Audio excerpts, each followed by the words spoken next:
a dream I know. Deep up my feelings for you. Watch. Hello reality viewers, welcome back again to Reality Latest Gist, the home of news and politics. For this channel, we dey drop news every day and we dey react to every videos wey comes our way. And na reality news now we dey drop for this channel, and we dey also dey talk am as e be. If today na the first time we say you dey come across this channel, you are highly welcome. Thank you so much for stopping by. And if you are returning subscribers, I appreciate all of una for una massive support to this channel. I say may God bless all of una in Jesus name, amen. I get video wey I want present to una this very moment, and I go dey follow una dey watch the video. After we don watch am together, make we drop our opinion constructively for the comment section. Like our videos and also share our videos if possible. Bye for now. Good morning, good afternoon, good evening, everybody, depending on where you are joining me. Asim no gadelo no nine na mama. Unu nchaga dike echi maka n'ihi na echi ada agwa biko aboni just na-esonye m kita achọ m ka share around this video. Biko nu share the video.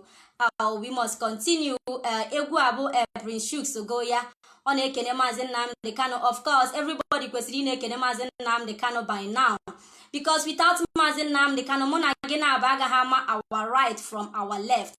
Anyị agaghị ama ihe as in ihe dịrị anyị today. But Maazị Nnamdi Kanu mere anyị a very good thing. O mere anyị nnukwu ihe wee mepesi anya mụ na gị na-abụ. That is why anyị ga-eji wee pụta every morning, anyị pụta anyị ekene Maazị Nnamdi Kanu, si ya deme n'ihe ọma o mere ụmụazị Igbo. Isizikwa na Maazị Nnamdi Kanu na o mere gị ihe ọma, you on your own. We no see you, but you must tell yourself the truth. Or without Maazị Nnamdi Kanu, you are nobody today. You don't know your rights. As if somebody na-ekwu me bụ ịmaghị onwe gị, ịmaghị your right, ịmaghị ihe delego no, ịmaghị mgbe somebody na-eme gị intimidate. Without Maazị Nnamdi Kanu, you don't know that. So you need to appreciate Maazị Nnamdi Kanu. You are a wise man. Yes, but you know nothing. But Maazị Nnamdi Kanu made you to know something. So you need to appreciate Maazị Nnamdi Kanu. Please, I want you guys to share this video. Share around video. If you are joining me now, I want you to share the video. Share around this video. But we must continue.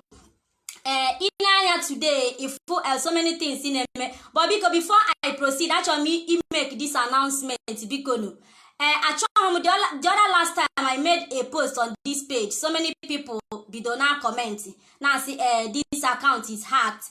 This is not a chalugo. Nkamelon cause biko abuna na agbago ogwu anwu n'isi maọbụ na ayala maọbụ na agbago ogwu ndala na brain. Please avoid this page. Anytime I make posts on this page, I am the one that did the post. Abuna make a post, mama media or my admins. There is no how they can hack my page and at the same time you should know me by now. By now. You should know me through my as in my writing, the way I post things. Please don't come to my page and cause confusion. And all of you now yala no, if I as in agam through your profile, you are not sharing any of my content on my page. After each time I tell you go make a post na her page, because some of you avoid this page. I'm begging you guys. If you are running mad, you run it in your father's house or in your mother's house. Don't come to my page, my platform to run mad. Each time I post anything, since you are not supporting this page, please avoid it.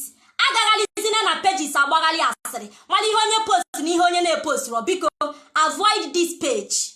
I'm begging you. Don't come here to say what you don't know. Because most of you radio without battery.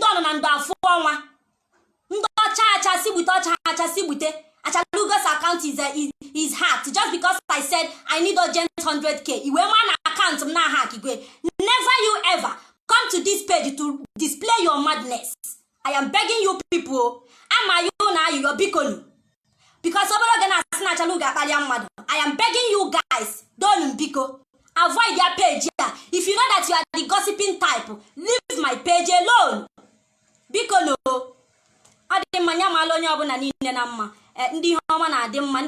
Share this page.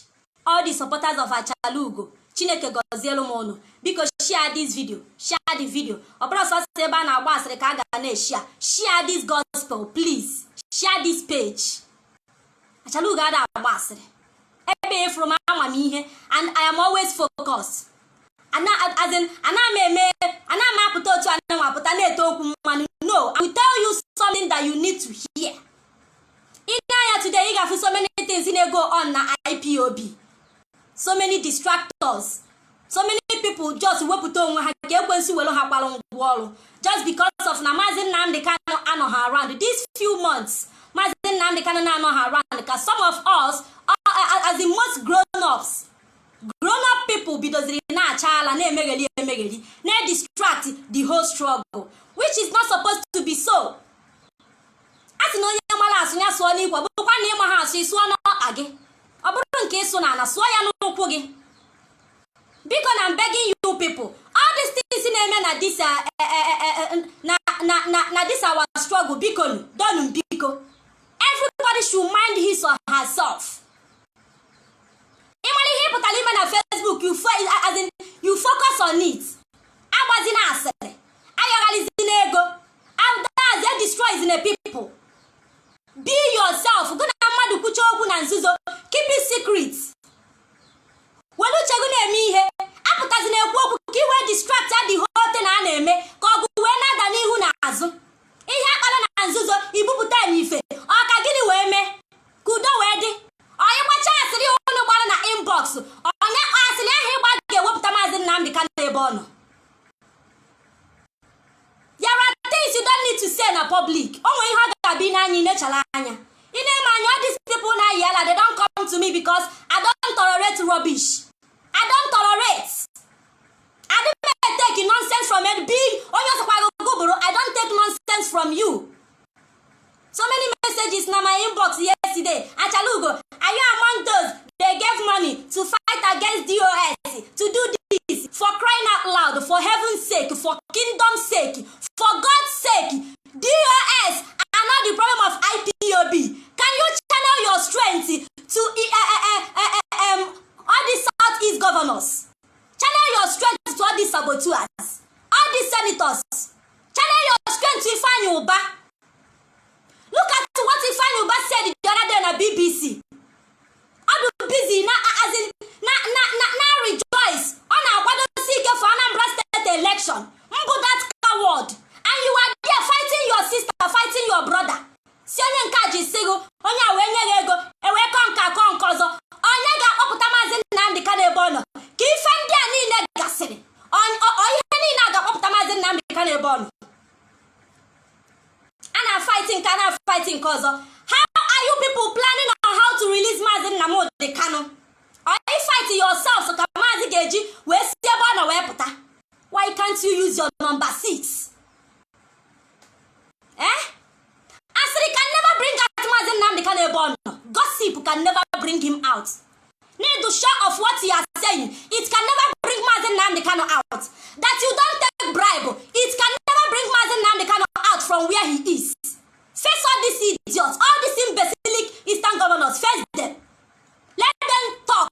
Let them go and speak some senses into Jubri's head. To read our leader for us. The other time I said that Jubri should leave Maazị Nnamdi Kanu alone and come and take me. Because without Maazị, this struggle is going nowhere. Without Maazị, it is better that Namu as a Nadia Ruburum, Maazị Nnamdi Kanu abata, lawyer hope with it is better that Nadia Ruburum, most of you today now cause for havoc. Happy Maazị Nnamdi Kanu aka. It is better that some of you now cause you today na IPOB. Happy Maazị Nnamdi Kanu or be a lawyer hope with I am telling you people. Stop shouting. You are very stupid. You are mad. Idiot. Agana wall going to share a video. Come and get out from this page. Thunder fire you. And I'm shout with his nego. And you see your mother shout. Or you see Nago. Can you shout? Are you crazy? And when you see, he said, "She will be display your foolishness. Come and get out. See, this is a boy. So come and get out. Idiot. In our one nego, stop shouting. Channel your strength, neighbor. All these foolish governors no. Look at Willie Obiano. Onye daz, onye ji ndị ya n'aka. Onye na-adịghị qualified to live. Onye mama that no one could say as him some years to live na this earth. Pụtara ikwu okwu na ene Obiano na ume. Look at Willie Obiano. Onye aṅụrụ maka kai man, look at Willie Obiano. Pụtara na asị market women, they should do this na enu Willie. Chiefo. Willie Obiano chiefo go n'anya chiefo go. Chiefo today ka ịma na market women na-eme exist. Willie Obiano chiefo gị n'anya chiefo. Good morning sir. Chiefo go n'anya idiot. Onye eriri chiefo. Ijezie na market women, ijezie na market square. Achọrọ ka unu na-emepe ahịa ụlọ. Ị na-anya ị ga-afụ security mbụ onye kai ịṅụsị aka izuzupụta na display your foolishness. In fact, I don't know who voted you in. Amara m onye tinyelugu the fools, the idiots tinyelugu na that seat ebe ahụ nọ today. Isi na na-achị ndị Anambra. Onye rileli.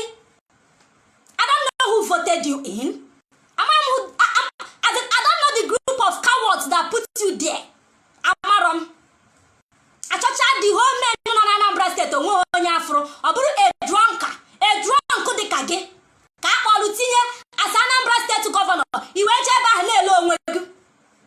Ịpụta na agwa market women. Today ka ịma na ụmụ nwaanyị na-azụ ahịa. Today ka ịma na ahịa dị. Because ifeta as in ihe ka nte bịakwutelegu. Ihe ka nte bịakwutelegu nwa bụ nte. Iwe cheta ụmụ nwaanyị nọ n'ime ahịa. Iwe zuzubinie. Jebe n'ime ahịa. Iji yọ ha. Biko apụtapa na ahịa. Zụba na ahịa. Mebenụ nke a. Onye ọbụla nọchiri unu ụzọ. Unu n'anya. Unu ga-afụ security onye eriri.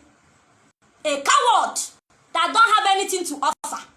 Ị na-ayọzi ụmụ nwaanyị na-azụ ahịa. Onye ọbụla pụtaba ahịa. Look at you. Willie Obiano, you should go and hide in shame. You have nothing to offer.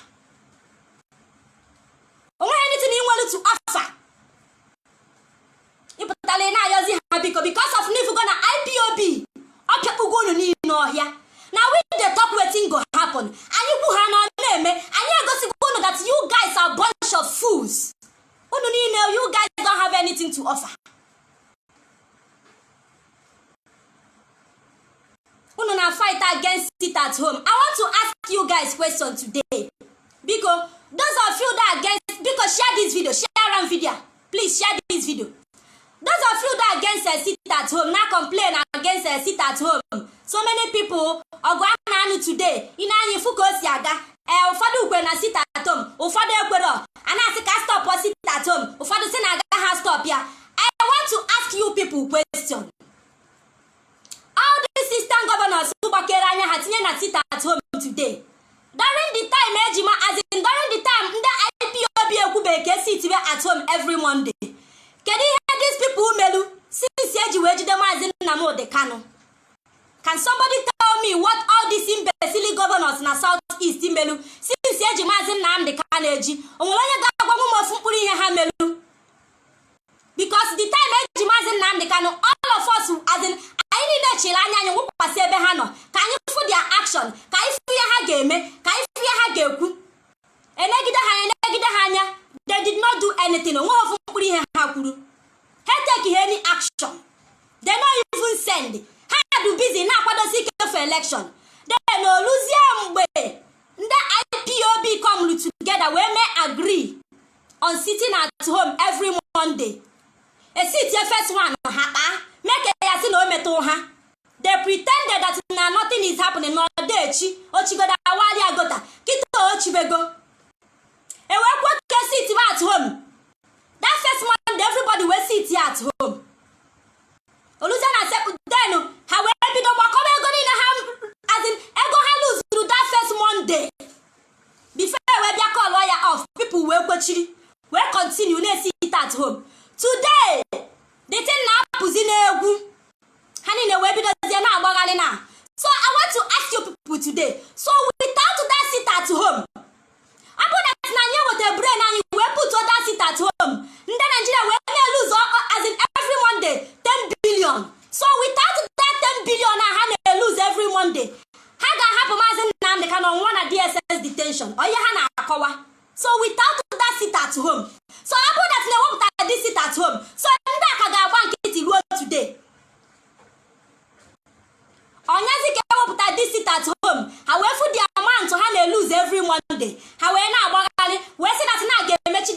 home. Willie Obiano, can I ask you a question? During the time Maazị Nnamdi Kanu that first time kidnap ya, kedu ihe kwuru gịnị ka ịpụtara kwuo before ndị IPOB wee kwuo that na ga na-sit at home? Willie Obiano, the Kai governor. Kai governor, I'm asking you this question. During the time ahụ ị nụrụ that na-eji Maazị Nnamdi Kanu eji, kedu action he take as a governor you are? Kedu action he take to as in for them to release Maazị Nnamdi Kanu? What action did you take? The same thing goes to Hope Uzodimgba. The same thing goes to Wike. Ifeanyi Ugwuanyi, Dave Umahi. Kedu action unu niile take? All the whole eastern senators. Kedu action all of you take? Can wait for that release Maazị Nnamdi Kanu? All of you did not take any action. A wait is your sit at home because of Nunu lose ego. So you guys want to tell me now that 10 billion has not 50 billion. Unu lose every Monday. So unu na check that noka life for Maazị Nnamdi Kanu.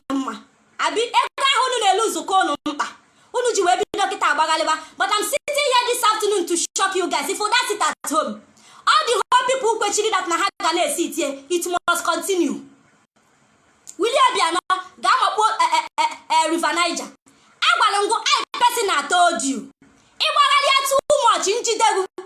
Hapu all those security, those idiots na-esogharịgo.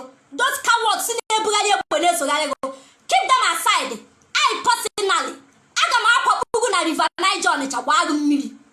Mmegosigo na mbụ nwa mmiri, mma akwapụgo die, gbaa gị ezigbote mmiri, ikwete na ọ na-eme. Ị na-alụ ike ọlụ chi gị ihe imelu. Look at you. In a fight against it at home. Go na home.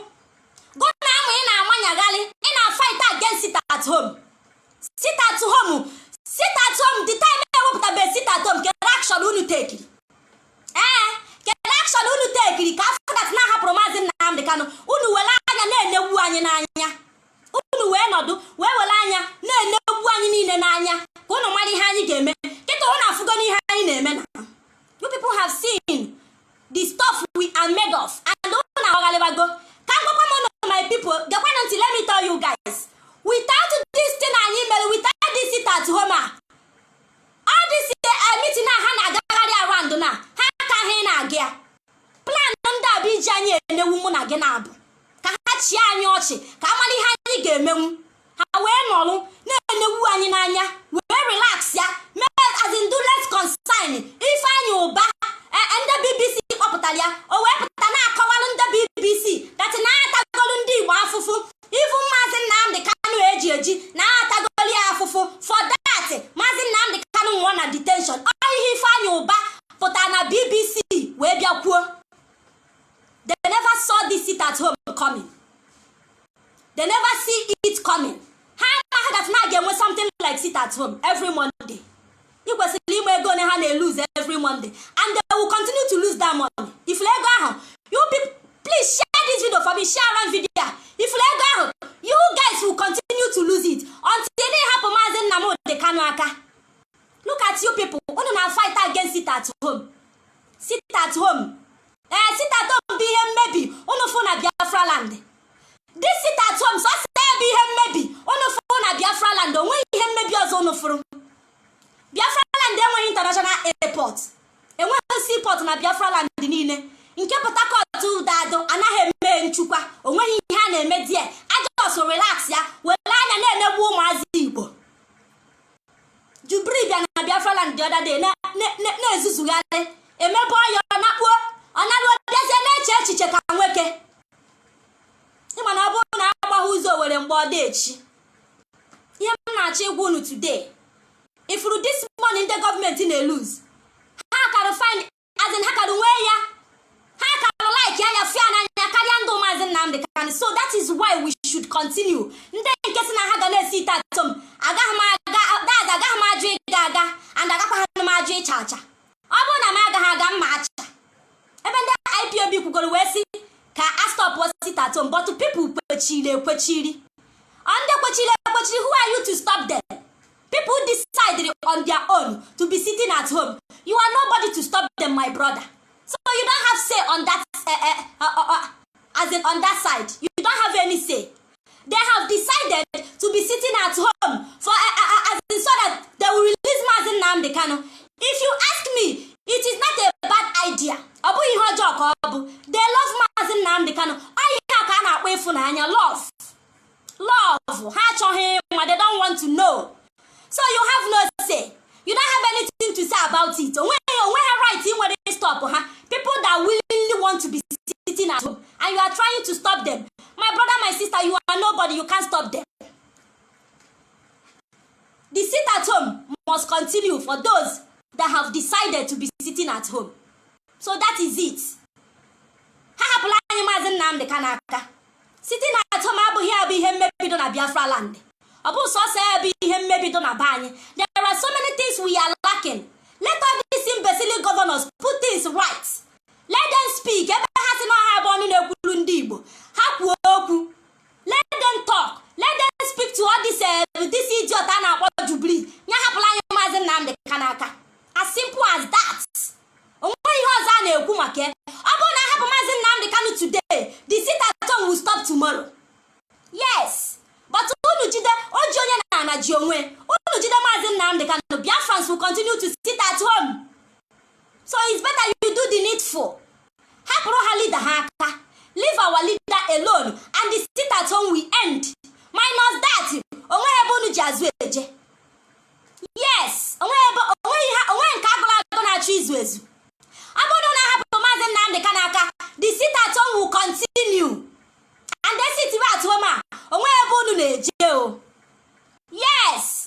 So unu ma ihe people chọrọ. You guys are just pretending. Unu just not pretending on your own. You are on your own. Like one man said the other day, I said that na ha mabunde House of Assembly because again the House of Rep. Na ha no zena caucus meeting. Even the governors na no nke ha. Did you know the reason why they started the doing meeting? Because of the sit at home. Without that sit at home, all the whole Southeast governors, ha ka no meeting now. Even the House of Rep because again they will not be doing meeting by now. The reason why Haji will be doctor now because of that money they lose every Monday because of that sit at home. So about that and say and people say that Naga continue to sit at home. That now they should stop it. You are joking. Nobody is stopping anything. Now stop all the sit at home until you will put anya na ba for Maazị Nnamdi Kanu. Minus that you are joking. You just know because you are feeding nobody. So you have no right over anybody. Decide next time I'm gonna meet here. You have no right over me because you are not feeding me. I am not under you. Yes. So tell yourself the truth. Then also the key be able. Then can I complain? And if not the IPOB I saw one woman complaining about flag. My sister, let me tell you, old woman. Flag is not all about freedom. The whole world of my IPOB already. It does not mean anything. It is meaningless. Flag or no flag, the whole world of my IPOB. Ono na complain that now we insult too much. We are rude. We are this. We are that. Gemanti kangwagi. Onye me nke ọma dazi etoya. Onye me nke ọjọọ awoya na wutokoya. Let's take for instance. Okay, look at this Senator Nya Baribe. Did you see anybody insulting him? Or will anybody from Abalia? Senator Nya Baribe. Upon or will any single person not marry that young man? The answer is no. Why? Because on a pre-headed woman, on a quezioku, up on a zoom neya, Nkash goes to that now, any Naya Baribe, as in is one for complete one feeble. Off room near Nanya, and unlike the name. We are not stopping you to join any party. I don't have to join the PDP, APC, but if you are there, speak for your own people. Speak for your own people. Speak good for as in about your own people. Stop being a castigate just because now manage the senator. Like somebody like Ifeanyi Uba, all one Abuja Budas or Olatoro. Everyone not plan a cut on Dibo or join the honor cut on Dibo. Is that one the senator? Yeah, but I can say I look not to insult Ifeanyi Uba. Or while I'm out wagging. That's in Angunfu. ị na-esi Igbo onwe ihe na-egwu egwu. I will insult them because they are fools. Ha niile bụ cowards. Enyi nna ya Abaribe, I can never insult him. Ọ bụ nwa afọ and ọ mụ ihe ọ na-eme. So anybody na-apụtasị na ndị IPOB na ha na-akparị onye mee nke ọjọọ akparịa ya. Na anyị na-akparị ha bụ ọkwadata na anyị kpọrọ ha si o. Anyị na-akparị ha ka ha wee take correction, ka ha wee mali ihe, ka ha wee mee avoid that rubbish ha na-eme. I'm insulting Ifeanyi Ubah today does not mean that I'm hate you. No, he's still my brother. But I want him to change. Not change here. Willie Obiano no hate you. Now your character now I hate. As you they drink up and down, now Chalu go hate. You know they represent your people. You are not representing us. Some group of terrorists, but an Anambra State, try Gibu, Baristify Joffa, Willie Obiano, Jogi Sene Maro. Keki gets put a say that name about the killing actually Gabu Baristify Joffa. Keki got put a say that they don't have way. A whole sitting governor of Anambra State now say that they have way that now some group of terrorists but Anambra State. Ibibu our brother. What makes you a governor then? Then why are you there? It is better that we vacate that city. Come on that now there is no governor in Anambra State. Anything happen in Imo State today, I get the hope who's a dimba accountable. I get the day. Obiakwani Hemelu Imo State. How come Keko si bido? Apa ihe pụta ine pretend. Enyi nna ya Abaribe na ebe ọbụla ọ nọ, ebe ọbụla ọ dọ na ọ na-ekwupụrụ ndị Igbo, ọ na-ekwupụrụ anyị. Ọ na-ekwupụrụ anyị, ọ na-defend anyị 247. Yes, like he said last time, what's that now? Anything happen if the IPOB na-eme today, no Buhari ka ga blame. That we need to blame Buhari, impostor, Jubri. He is the one to blame. Not Mazi Nnamdi Kanu. Okay, Mazi Nnamdi Kanu can only ha kidnap Jide for almost 3 months now. Yes, I can remember today. Or Mazi Nnamdi Kanu na-emezie. Unu ji Mazi Nnamdi Kanu eji. That na unu ji maka we Jide unu na-claim na ya na cause ya. That same thing can repeat itself. Still unu ka Jide. Kedu ihe unu ji efo? Mazi Nnamdi Kanu is he a terrorist? Is he a criminal? Mazi Nnamdi Kanu is a freedom fighter for heaven's sake. He is a freedom fighter. And you all know the meaning of freedom fighter. When somebody is fighting for freedom, you know what it means. So when romance is in Ezioku, stop romancing the truth. Come out and say that bitter truth. Ezioku Anabawa, come out and say it. Happen to Mazi Nnamdi Kanu ka sit at home every Monday end. Minus that, you really don't know you one get out. Oji onye na na ji onwe. Otu a unu ji anyị na unu ji onye ndu anyị na unu ji onwe unu. Yes. As far as na Mazi Nnamdi Kanu as in no can na that DSS detail, you guys the sit at home must continue. Unu ji onwe unu. Onwe onye ji unu, ihe ji unu. Unu nwa ji aka jide onwe unu. Ihe hapụ Mazi now, ihe ni na normalize kwa back. Ihe ni na dị mma, but otu unu ji Mazi, my brother, my sister, I'm sorry. The sit at home must continue. People decide the seat here, they should continue to do that. Happen to Mazi Nnamdi Kanu. As simple as that. You can't say you don't know the problem of IPOB. You know. Problem IPOB people, they are leading Unujiaka. And we cannot fold our hands. Watch you guys tormenting our leader. Now lie. It not gonna happen. It doesn't happen now. How can you think that you can relax? As in now calling now so I now lie is not done. Everything back to normal. Minus that, you guys are fooling yourselves.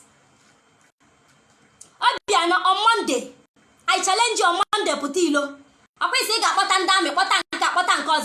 Monday, cross outside. Kachuku Pogoko. You put an ordinary day. Na pasmaga. Na go see some million Imbe. In a go see some million to Kimbe. In a look at you. I go on the governor Zuzuputa. I go governor in one your puta. In Wabagani, Emma Putana Gubo, you don't get 1 hour. In a half 1 hour for piano. You have forgotten your beginning. Each of one BC will be done. In a Organizami. Anybody. I will put on the Bafia. ngwọrọ dịka gị ngwọrọ dara n'ikpe nnụnụ gbata nza ị na ha awa anya anya gị na ha eke ka ọkụ ị na-akpọgharị ndị afọ nsị ndị na-esi isi na-ebugharị egbe ị na-akpụgharị ha na-edobe ahụ you are the governor gọvanọ na-enweghị single brain onye eri Maazị Nnamdi Kanu bụ nsogbu gị IPOB sit at home every Monday bụ your problem ya bụ ihe ọ ga-abụ ime Biafra land adị mma ya bụ ihe ọ ga-abụ stọpụ anyị enwe seaport ya bụ ihe ọ ga-abụ stọpụ international airport adị na our land ọkwa ya bụ ihe ọ ga-abụ ime Willie Obianọ ndị youth enwe ọrụ na Anambra steeti ọkwa you are a coward you are a complete fool. Share this video to Willie Obianọ tell him that Nachalugo si na ọ bụ a coward ya mee worst ya nwụrụ keke na kpo inside you have nothing to offer Mr. Man onwe ihe pastor you are nobody come on get out ị na-ebugharị akwa mamịrị ịnwụchite aka ike na-anyụchikọ onwe gị mamịrị ahụ ịpụtara ịgwa anyị okwu ịstọpụ ha na Monday sit at home ndị IPOB kwuru then magat na Biafra land adịgo mma ewu Biafra land na Anambra steeti onweghị ofu mkpụrụ ihe this man na-alụ ọpụtasị Willie is working n'Enugu istọpụ ha sit at home every Monday then the whole road ịrụ ha alụ ozigbo ojiri aka lụọ onwe sọsọ sit at home bụ the batin ihe mmebi ifuru na be anyị onwe ihe ọzọ ifuru unu niile unu na-amanyagharị amụ look at Hope o ji ego ụmụazị Igbo wee na-ete ude ọ na-ebleach o ji ego ụmụazị Igbo na-ete ude na-ete bleaching cream continue reporting video but ị na-report video I'm talking ka ị na-report continue reporting my video but ị na-report video you are reporting your life ka ị na-shut as in you are shutting down your life but you don't know ị na-ekwu okwu sit at home ka m gwa m unu ebe ọ bụ that na-ekidnap Maazị Nnamdi Kanu all the whole eastern governors all the whole eastern senators onweghị nke pụtakwu okwu ndị ọha na eze ndị Igbo ndị oshi na ndị ama ndị akwụnakwụna ndị ogbu mmadụ ndị ọṅụ kaikai all the whole ọha na eze ndị alụlụ ana onweghị any of them pụtanụ bịakwu okwu ma data iji ọtụtụ na ebe ọnụ na-ekwuru nne na nna na ọ bụ ndị Igbo o mechie ọnụ oluzie mgbe ekwuru okwu sit at home ha niile nwanyagharịba amụ ha niile mapụta bido webala ụnụ webala ịjụzi ịpụtazi igwe onweghị eziokwu na ọ bụ gwadat na anyị pụtara kwuo something concerning this kidnap Maazị Nnamdi Kanu na ụmụazị IPOB akaghị iti sit at home you don't want to come out and tell yourself the simple truth ụnụ achọghị igwe onwe na eziokwu ụnụ na-amanyagharị amụ na-ezogharị ka ndị mere alụ of course unu mere alụ unu nidiri na-ezogharị unu mechie ọnụ were anya na-enegbu anyị oluzie mgbe anyị take action unu gbagharịba if you sit at home dazi a ga-esi good at home until anyị were anya anyị fụ Maazị Nnamdi Kanu go market somewhere unu onweghị ebe ọ bụ na unu ji azụ eje hapụnụ Maazị Nnamdi Kanu abụghị nsogbu unu he is not the reason why Buhari ji wee na-arụ rewe na Niger na-arụ so many things na Niger Maazị Nnamdi Kanu abụ the reason why Buhari ji wee fail the whole Nigeria yes he is not the reason Willie Obianọ Maazị Nnamdi Kanu is not brain behind your ịṅụ kaikai ọ bụrụ nsogbu gị bụ ndị Fulani na-agbala odibo ịchọghị igwe eziokwu aha bụ your problem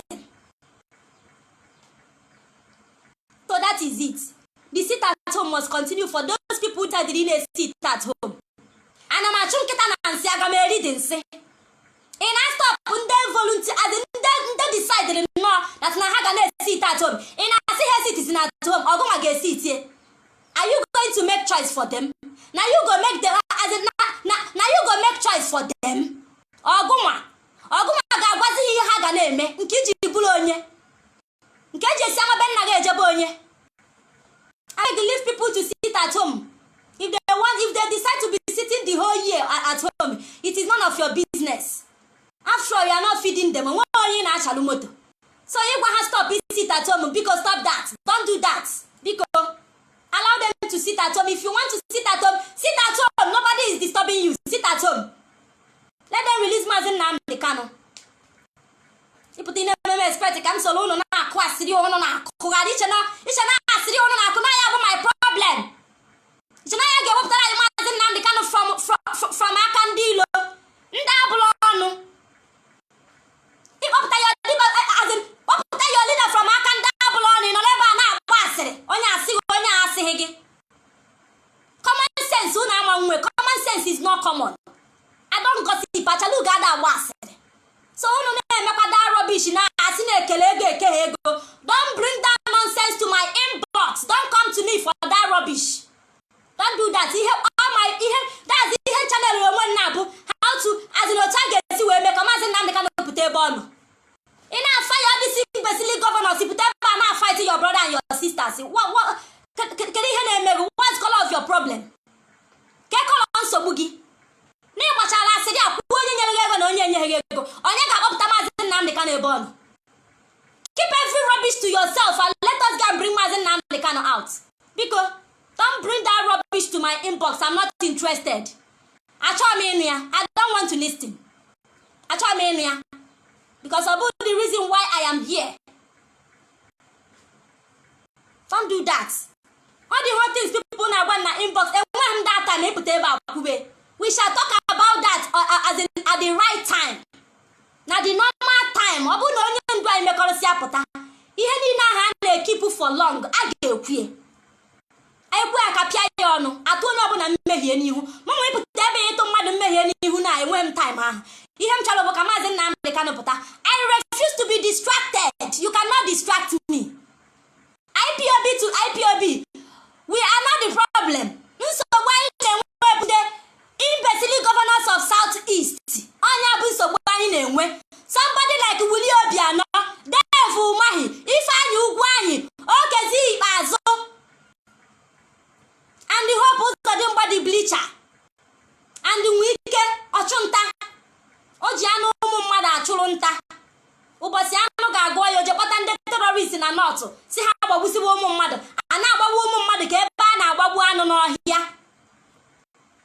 Wike dị ọchụnta ịpụta isi mmepụta kwuo okwu onye nka ji wee sị ha siba mụ nwa ada asị a na-ama ekwu. And I don't want to join. I don't join onye akpọna m. Onye agụghị na m mụnwa ada aganụ onye agụghị na m. I'm not interested. Biko kọrọ sịrị nụ that rubbish agbago. Zuzu pụọnụ. Because I'm worthy to be trusted. Eji onye ndu eji dazi ihe all of you na-eme bụ onye asịrị ọgbago onye asịrị gbada ọ ihe abịalụ. Ụnụ na-awụ ya ala nke ifuru iche na ọma ihe.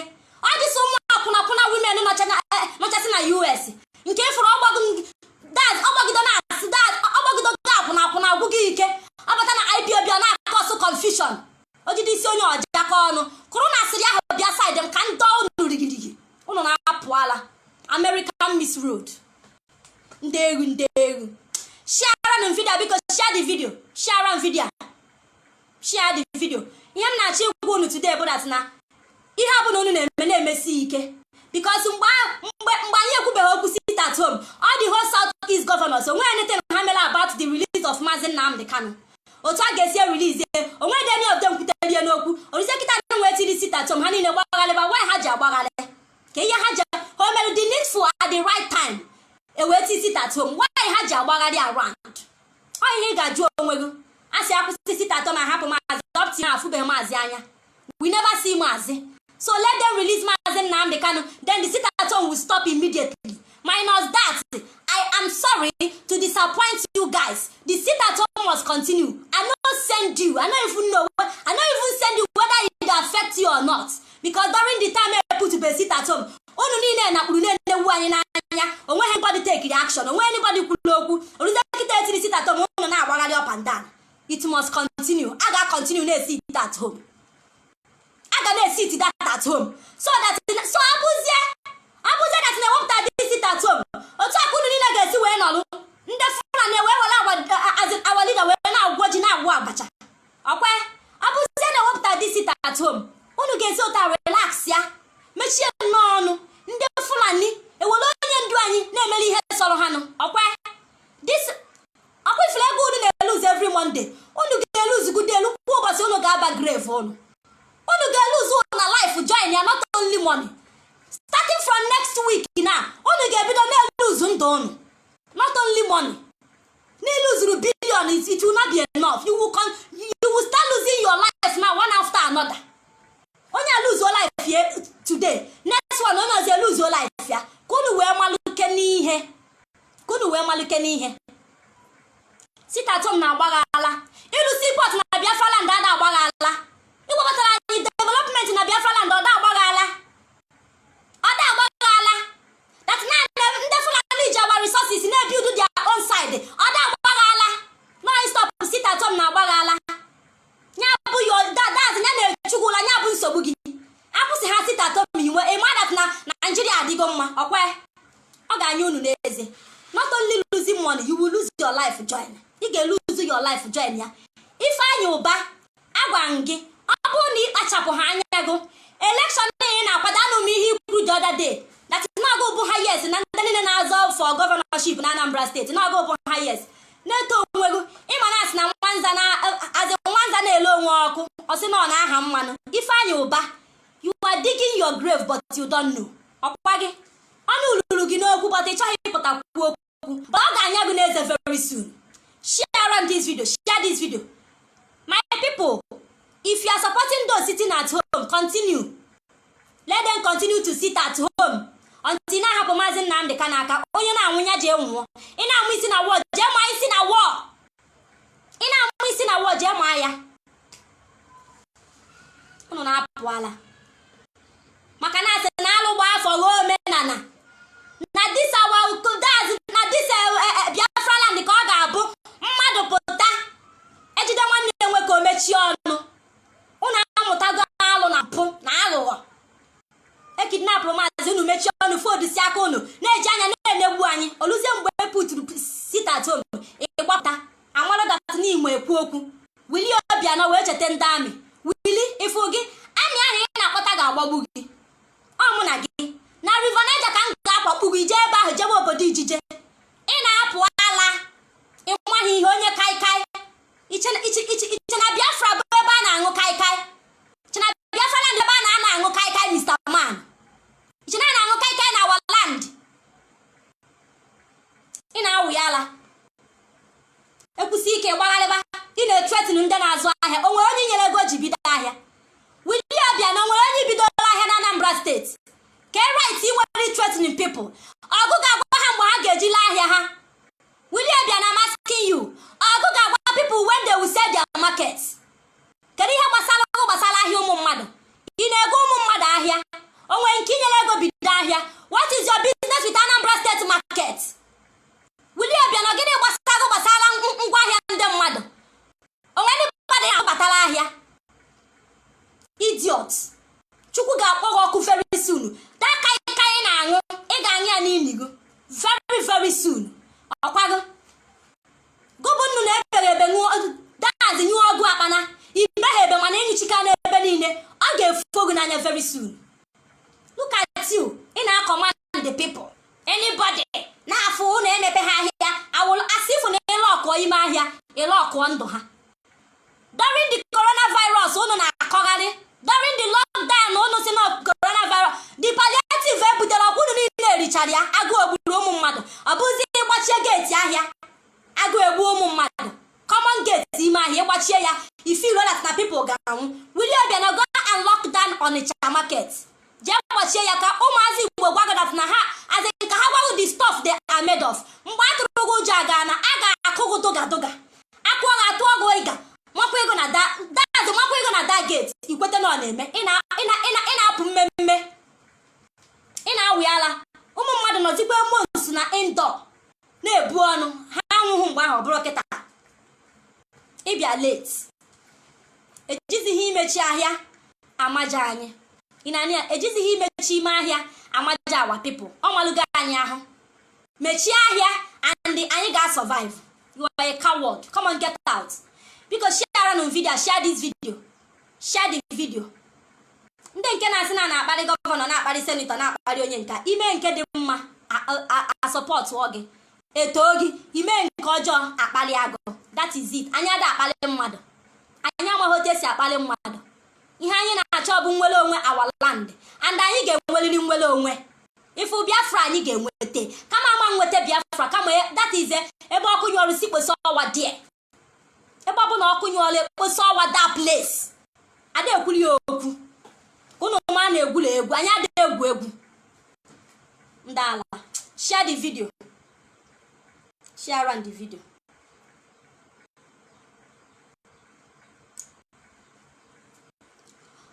On this note, I want to appreciate each and every one of you. In Anigafu, I'm not that too strong. I'm just managing myself.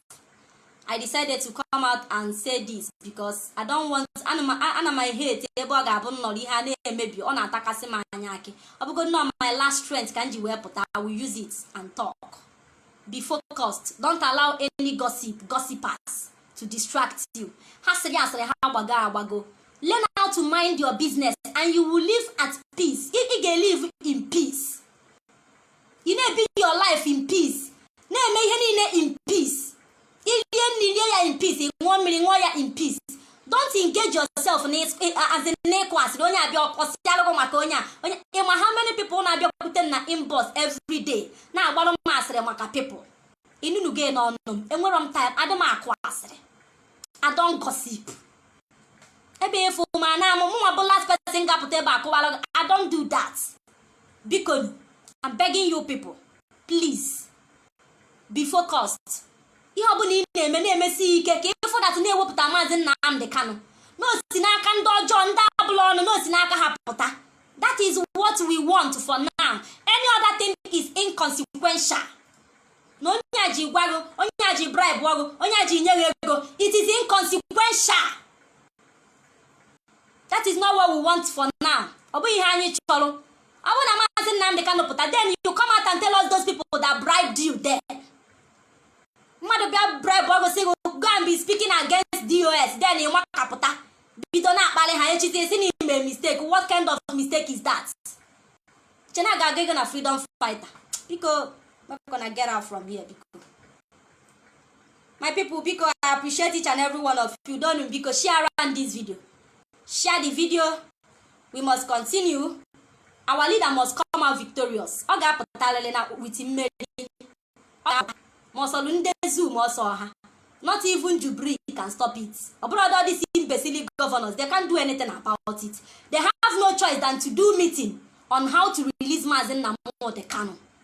And they release there. Your brother no apota. Or say no more. Na lie. If you come out, he will continue where he stopped. Like I told you guys earlier, anything I post on this page, I am the one that posted it. Don't come to my page and say scam alert, or scammer. So this